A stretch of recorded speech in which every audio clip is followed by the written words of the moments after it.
On the night of our anniversary, my wife decided to celebrate her ex-lover's birthday instead and stayed out all night, dismissing my reaction as unreasonable. "If this keeps up, we should just get a divorce," she said. In the past, those words would have terrified me. I would have cried and apologized endlessly, but this time, I simply responded calmly. "All right." She froze, unprepared for my reaction. When Lucy finally returned home, cheerful and carefree, I was throwing untouched food into the trash. The previous night had been our wedding anniversary. She had suggested earlier that celebrating just the two of us would be dull and proposed inviting friends over instead. I had taken the day off work to prepare, shopping for ingredients, cleaning the house, arranging the living room, and cooking an elaborate meal, but I waited all night. No guests arrived, not even my wife. It was through social media that I discovered where she had gone. Lucas's birthday celebration. His birthday had already been celebrated just a month prior. In one of the photos, Lucas had a dab of cream on his nose. His cheek playfully pinched by someone wearing a wedding ring identical to mine. The caption read, "Someone insists on celebrating my birthday on 18th of every month. It's wonderful to feel so cherished." Lucy glanced at the steak I had just discarded inside. "If you can't cook well, don't waste food." In the past, I might have argued with her, demanding to know why she had abandoned me on our anniversary to be with him. But now, I didn't feel the need to engage. I simply resumed cleaning up the remnants of last night's preparations. Lucy suddenly pointed to a takeout box she brought home. "Nathan, I brought you some cake," she said. It was her usual tactic. Bringing me treats whenever she thought I was upset, assuming food could fix everything. I looked at the cake. It was a leftover from Luca's party, who packs a birthday cake in a takeout box. "Have some, babe," she added before heading to the bathroom. "I'm going to shower." As she disappeared into the bathroom, I continued cleaning, throwing out the trash. While arranging the flowers on the table, her phone lit up with a message. Lucy always put her phone on silent when she came home, a habit that had stopped surprising me long ago. The screen displayed a message from Luca. "Lucy, you were so naughty last night. My waist still hurts." I stared at the screen, my grip tightening on the scissors I was holding. Lucy stormed out of the bathroom, snatching the phone from my hand. "You're always trying to spy on me, Nathan," she snapped. The scissors slipped and cut into my palm. Blood began dripping immediately. Lucy barely glanced at me, muttering, "You're so careless." She added reluctantly, "Come on. I'll take you to the hospital." I didn't argue. The wound was deep and stung terribly. As we drove, I noticed something new in our car. Two small dolls on the dashboard, a woman and a man locked in a kiss. The names Lucy and Luca were engraved on them. Noticing my gaze, Lucy explained hastily. "Luca thought the car looked too plain, so he gave me these as a gift." I pressed the gauze against my palm, keeping my tone even. "It's fine." I remember the time when I had placed a small figurine on the dashboard shortly after we bought the car. Lucy had thrown it out, calling it impractical and distracting. Seeing that I wasn't reacting, she glanced at me with a puzzled expression. "You're not angry?" she asked. Why would I let it bother me? I didn't care about her anymore. So why let her actions affect me? I stared straight ahead, refocusing. I need to catch up on the work I've missed today. Let's get to the hospital quickly. Lucy sped up as she noticed the blood starting to seep through the gauze on my hand. Just before we reached the hospital, her phone rang. She glanced at me nervously, but when she saw my calm expression, she answered the call. "Baby, my back hurts so much I can't move. It must be from last night. You need to come help me." Although she didn't put the call on speaker, her voice was still audible. I turned my gaze to the window, pretending I hadn't heard anything. Lucy hung up, then pressed the accelerator and took a sharp right, heading towards Luca's place. As we passed the pharmacy, she abruptly stopped the car, ran inside, and came back with a tube of massage cream. She then drove directly to his apartment. When we arrived, Lucy hurriedly got out of the car. "I'll just grab a document. I'll be back in 5 minutes," she said, locking the car. I stayed behind, my dizziness worsening as the pain in my hand intensified. Blood soaked through the bandage, spreading quickly. I lost consciousness at some point only to later learn that passers-by had found me, smashed the car window, called an ambulance, and gotten me to the hospital. That evening, Lucy finally came home. I was quietly sipping porridge, pale and exhausted. "Where's my dinner?" she asked. She was fully aware of my injury, but had still insisted she'd be home for dinner. I had only ordered food for myself. I didn't even look up or check my phone. Lucy noticed a cake on the table, untouched. "You didn't eat the cake?" she asked. I muttered weakly. Maybe went bad after sitting out too long. Seemingly remembering something, Lucy pulled a small gift bag from her pocket. "Here's a new perfume." I finished the last sip of porridge. My lips colorless and drained of blood. "You can give it to someone else," I said flatly. "I'm allergic to perfume." Lucy froze early in our relationship. She had once given me perfume, and I had told her then about my allergy. She had been embarrassed at the time. Now it seemed she had forgotten until this moment. Setting down the bowl, I picked up my phone, moved to the couch, and began watching funny videos, laughing softly. Noticing the bandage on my hand, Lucy finally seemed to remember my injury. She reached out, but I instinctively pulled back, accidentally knocking the perfume onto the floor. "Nathan," she said, her tone sharp. "All you had to do was wait a little longer in the car." "Was that so hard? I didn't even complain about the window you broke." I remained indifferent. "How much to fix it?" "I'll pay," I replied. Lucy couldn't hide her sarcasm. "With the little you make, what difference would that even make? You could never be as understanding as Luca. He's younger, but so much more mature." Lucy and I were both 30, while Luca had just graduated college. He was 8 years younger than us. Age had become Lucy's favorite weapon in arguments. In the past, I might have argued back, but this time, I stayed calm and simply nodded. "You're right," I said, glancing at the time and realizing it was nearly time to meet a friend. Grabbing my bag, I left. Lucy, assuming I was making another dramatic exit, wore a sour expression. "Nathan, now what?" she called after me. To my surprise, she followed me a few steps, a change from her usual dismissive attitude. But when I casually responded, "Just heading home to pick something up," she stopped and said nothing, retreating to her phone. In reality, I was meeting a friend to discuss my plans for divorce. My phone buzzed with a message from Lucy. "Where are you?" I didn't reply.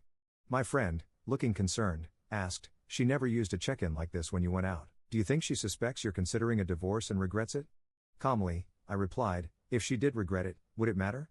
She shook her head firmly, understanding my resolve. After that, we spent hours discussing the details of my decision. I returned home in the early hours of the morning to find Lucy sprawled on the couch. The TV was tuned to a basketball game, but her eyes were glued to her phone. She didn't even look up when I walked in. Ignoring her, I headed for the shower. After drying off and turning off the lights, I climbed into bed. Moments later, Lucy came into the room. Without a word, she wrapped her arms around me and started touching me. I caught her hand and pushed it away firmly. Annoyed, she turned the light back on. "Didn't you say you wanted a baby?" she asked sharply. For years, whenever I brought up the idea of having children, Lucy had brushed me off impatiently. Now she was the one bringing it up, and I couldn't help but feel indifferent. "I'm tired," I said, lying on my side. "I have work tomorrow." The words mirrored what she had often said to me in the past. Lucy frowned. "You're the one refusing now, so don't blame me later." She slammed the door on her way out, heading to the guest room. For the next several nights, she stayed in the guest room. This was her usual tactic, sleeping separately to manipulate me into seeking reconciliation. In the past, I would lie awake, unable to sleep, and eventually give in. But this time, I didn't react. I slept soundly. It was Lucy who tossed and turned, frequently glancing toward the master bedroom whenever she passed by. For half a month, I stayed composed and unbothered. One morning, when we both had a day off, Lucy hesitantly approached me. "I'm going out to buy breakfast." "What do you want?" "Pastries." "Sure," I replied simply. Relieved she left, but she didn't come back. That afternoon, while eating takeout, I scrolled through photos in an alumni group chat. Mark, a classmate, had posted wedding photos. In every shot featuring Lucy, Luca was clinging to her arm, both of them smiling as if nothing else in the world mattered. Lucy's call interrupted my scrolling. Her tone was eager as if she had rehearsed an explanation. "Nathan, I was out getting breakfast and remembered Mark's wedding was today. One of the bridesmaids canceled last minute, so they asked me to step in. I was actually planning to bring you along." I nodded even though she couldn't see me. "Well, congratulations to him. Aren't you angry?" she asked cautiously. "Why should I be?" There was a long pause on the line, so long I thought the call had dropped. Just as I was about to hang up, Lucy's voice broke the silence. Lucy finally spoke, her voice hesitant. "Nathan, I know things have been tense between us lately, but can we talk when I get home?" I didn't respond immediately, letting the silence stretch. "We'll see," I said nonchalantly, then hung up without waiting for her reply that evening. Lucy returned earlier than usual. She hesitated at the doorway. Her usual confidence replaced by unease. She was holding a bouquet of flowers, a gesture that felt more performative than sincere. "These are for you," she said, extending them awkwardly. "I know I've been distant. I want to make things better." I accepted the flowers without a word and placed them on the table. The silence in the room was heavy as she shifted uncomfortably, waiting for me to respond. "Nathan," she began. "I've been thinking about us. I want to fix things. I know I've made mistakes, but I still love you." For a moment, I studied her. The woman who once made me feel cherished now felt like a stranger. Her words rang hollow, lacking the sincerity I needed to hear. "Lucy, I said, my voice steady. Do you love me, or do you just hate the thought of losing control? Her eyes widened slightly, and I could see the wheels turning in her mind. She opened her mouth to protest, but I held up a hand to stop her. I've spent years bending over backward, trying to make this marriage work, I continued. But love isn't about keeping score or playing games. It's about respect, trust, and partnership. Can you honestly say we have that? She fell silent, her gaze dropping to the floor. I deserve more than this, I said firmly. And frankly, so do you, but we won't find it together. The finality of my words seemed to hit her like a wave. She looked up, her expression a mix of disbelief and desperation. Are you leaving me? She asked. I'm choosing myself, I replied. For the first time in a long while, I felt a sense of clarity and peace. There was no anger, no lingering doubt, just a quiet certainty that I was making the right decision. Lucy sat down heavily on the couch, staring into the distance. She didn't protest or argue, and I took that as my cue to leave the room. In the bedroom, I began packing a small suitcase. The task felt surreal, but also liberating. I wasn't running away, I was reclaiming my life. When I emerged with my bag, Lucy was still sitting in the living room motionless. I'll be staying at a hotel for a while, I said calmly. We'll figure out the logistics later. As I reached the door, she finally spoke. Nathan, I didn't realize how much I was losing until now. I paused, but didn't turn around. Sometimes we only appreciate what we had once it's gone, I said softly, then stepped outside, closing the door behind me. The night air was cool, and for the first time in years, I felt truly free. My path was uncertain, but it was mine to choose. The story wasn't over. My life was just beginning. As I stepped out into the cool night air, I felt an unfamiliar yet liberating sense of calm wash over me. The city lights blurred as I walked, my mind clearer than it had been in years. I wasn't sure where I was going, but for the first time in a long time, it didn't matter. Every step away from that house felt like a step toward reclaiming myself. I booked a room at a small unassuming hotel a few blocks away. It wasn't luxurious, but it was quiet, clean, and most importantly mine. The receptionist handed me the key with a warm smile.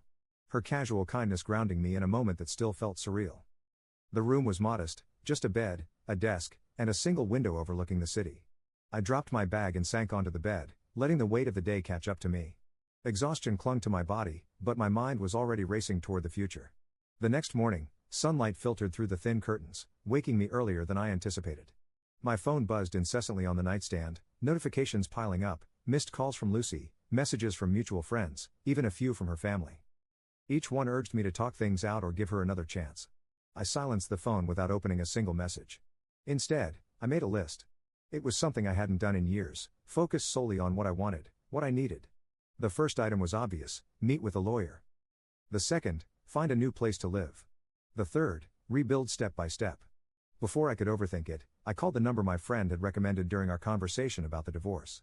The lawyer's assistant answered promptly, and within minutes, I had an appointment scheduled for the following week. It was a small step, but it felt monumental. Later that day, I decided to visit the cafe where I used to spend quiet afternoons before everything became so complicated. The familiarity of the place was a comfort, the smell of freshly brewed coffee, the sound of light chatter, and clinking mugs.